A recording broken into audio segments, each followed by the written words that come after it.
galloping. She dodged and weaved.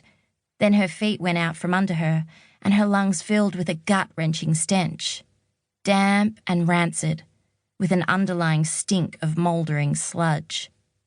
She made it back home before the fever took hold, and then life became a horrible, sweaty, itchy blur, until 2 weeks later, when she'd woken in the sleep-out with Mrs. Pearson daubing a foul, chalky lotion all over her.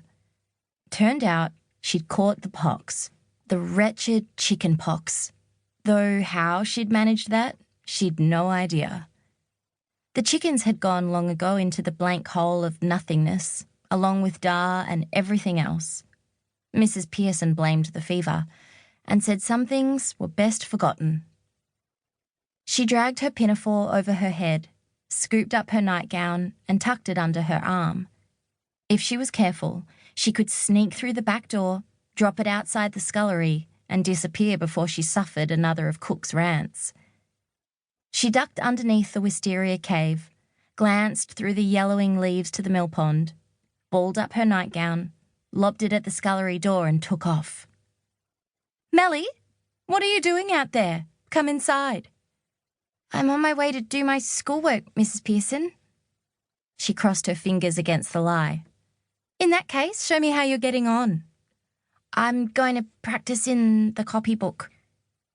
No matter how hard she tried, she'd never be able to imitate the perfect copperplate Lydia and Bea, the daughters of the house, produced, with nothing more than a flick of their fine, thin wrists.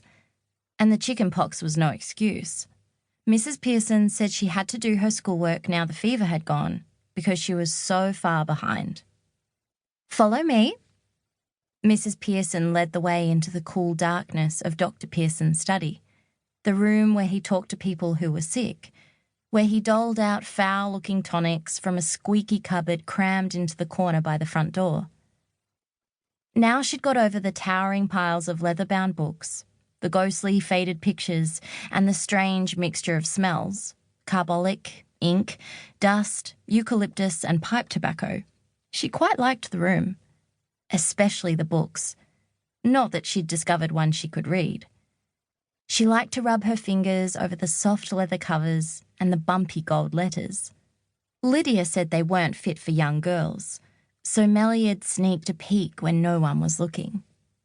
One book, by a man whose name she couldn't wrap her tongue around, was full of creatures and their skeletons.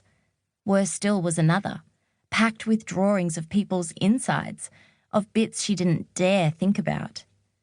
Enough to make a person wonder what Dr. Pearson was up to. "Sit down, Mellie. I wish to speak to you." That didn't sound good. She rocked on the edge of the chair. "Sit up straight, hands in your lap while I'm talking."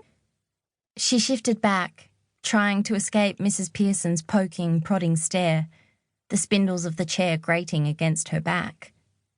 "This wandering, it must stop.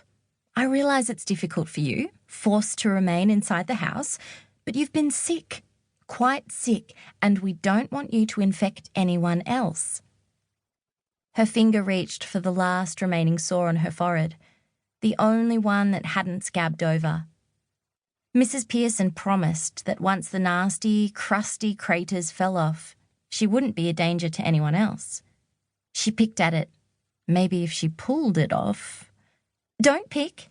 Do you remember what I said?" Mellie bobbed her head. "I can go outside when the scabs fall off." "Then can you please tell me what you were doing down at the mill pond?" "Nothing." Her mouth dried. Nothing she remembered. Perhaps the black hole would lighten if she looked around in daylight. "Don't lie, Mellie. Cook keeps finding you down there and in your nightgown." Mellie glanced around the room, her face getting hotter by the moment, not knowing what to say. She clenched her handkerchief in her fist. "Do you remember being in the scullery?" Mellie nodded again, and she still hadn't had breakfast. "So why do you keep going to the mill pond?" She lifted her shoulders. "I don't know." And then that flickering image drifted before her eyes, the mist creeping over the hills, the soggy grass beneath her feet, and the glassy eyes of